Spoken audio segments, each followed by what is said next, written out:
Good morning ulit. So, meron ulit tayong unit for shipping. So, ito ay kay Bossing Noel Marco Chavez. So, hindi pa nag-fill up ng form si Bossing. Baka tulog pa to eh.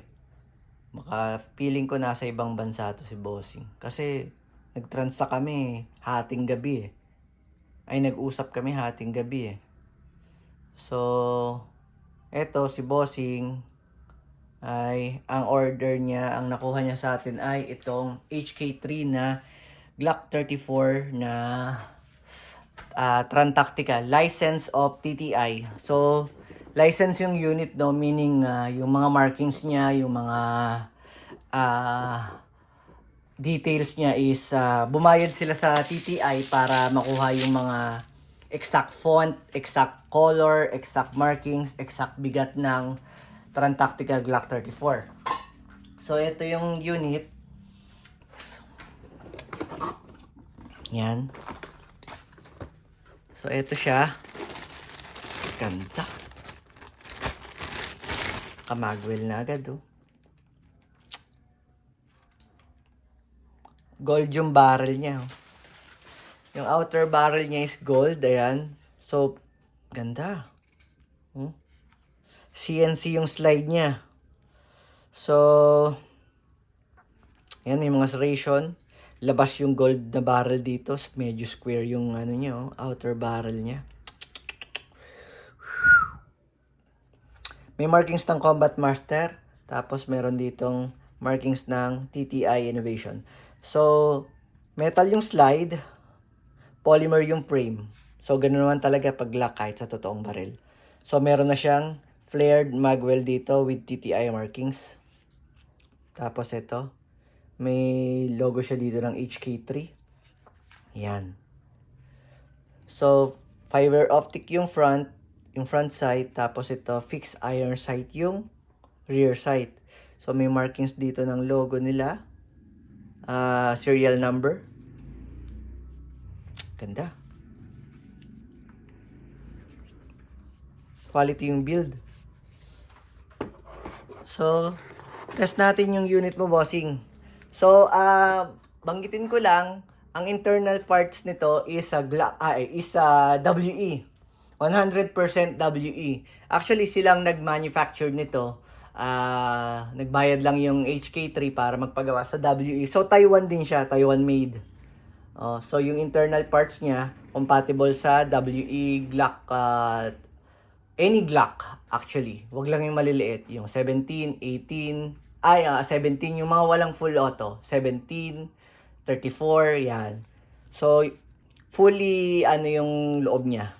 Yung internal niya. Fully WE compatible.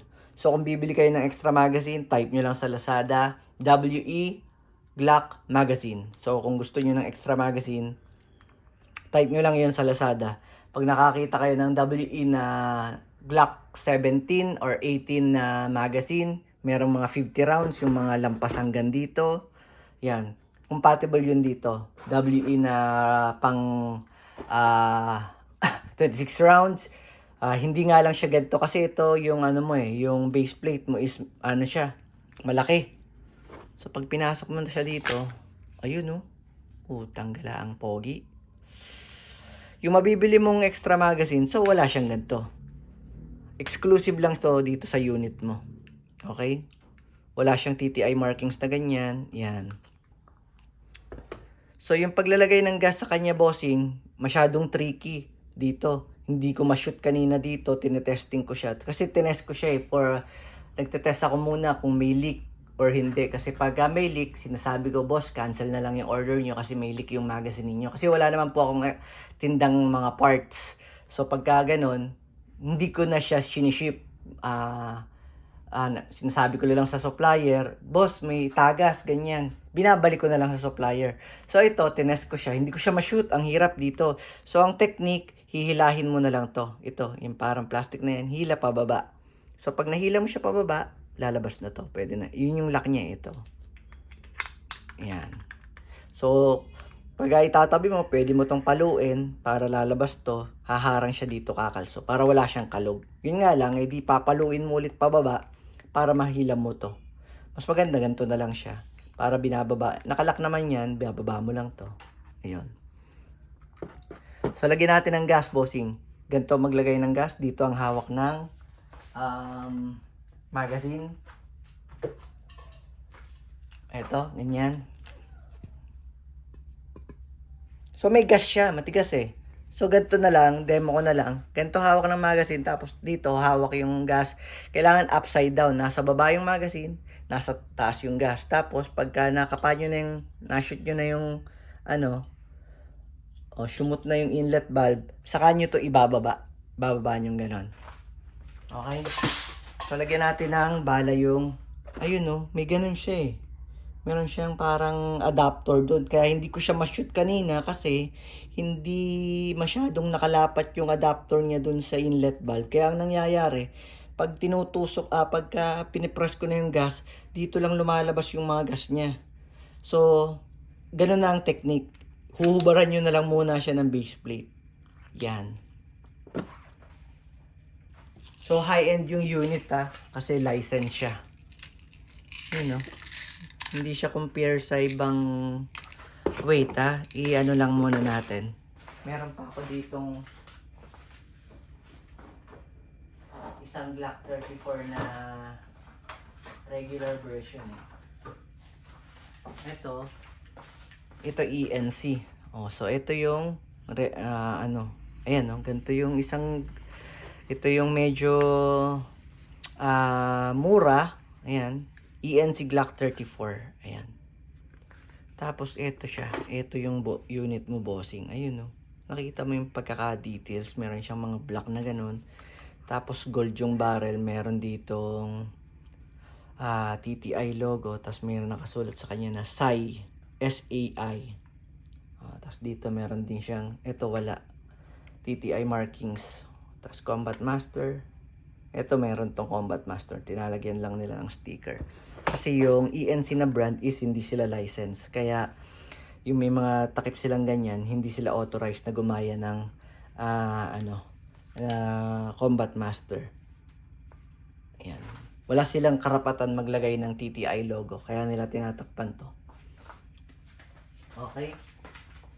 So, test natin yung unit mo, bossing.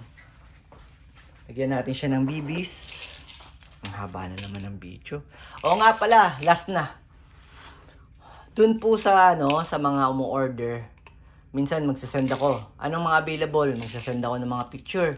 Tapos may makikita sila doon sa may isa akong kasing revolver nakalagay CO2 type.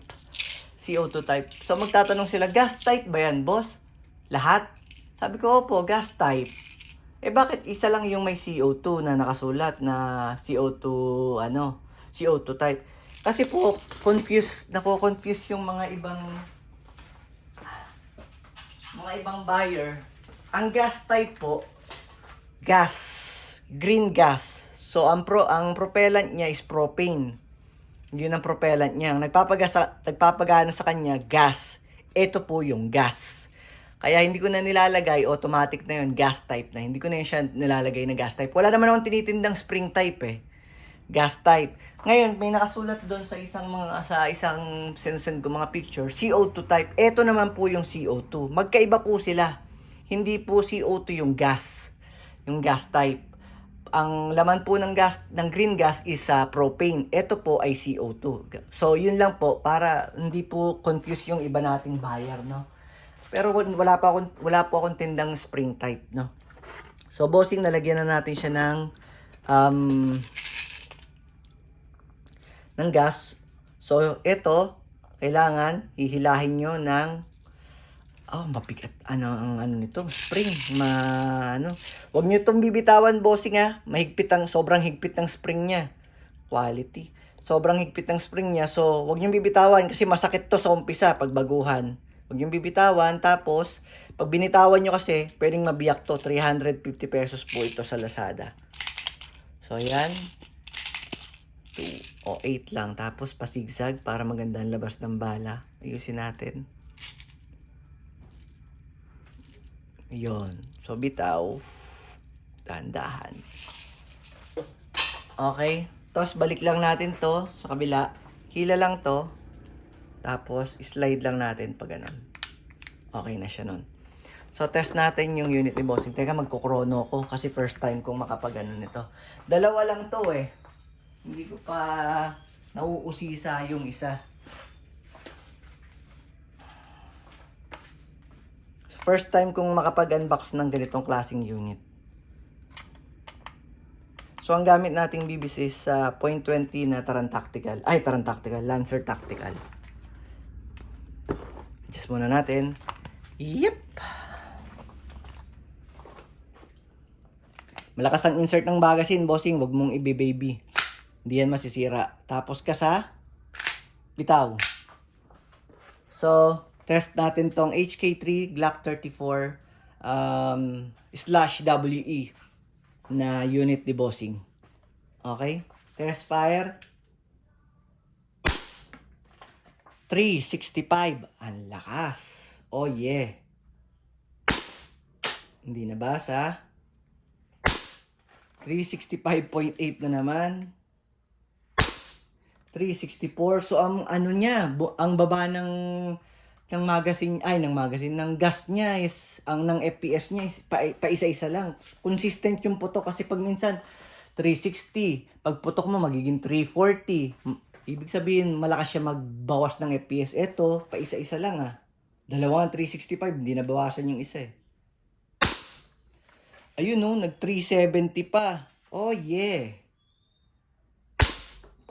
Ayun, 354. Doon na naubos yung gas niya sa pagputok niya ng 374. Ay, 370. So, ubusin natin yung magazine ni bossing. Ay, yung bibis ni bossing. Ay, nakailang putok na pala. Oh, ayun, ang ganda ng barrel niya. So, threaded din pala yung ano niya. Threaded din yung barrel niya. Square banda dito, tapos dito bilog na. Threaded yung outer barrel, so pwede na siyang maglagay ng suppressor or silencer. May under-railings na rin siya for accessory attachment. Pwedeng laser or flashlight. So, bossing, pag ubos na yung ubos na yung bala, labas lang natin yung magazine. Tapos, hila lang pag lock. Hila, then bitaw. Okay? Maraming salamat, bossing. Rest natin yung hammer by pressing the trigger. Thank you! Ganda.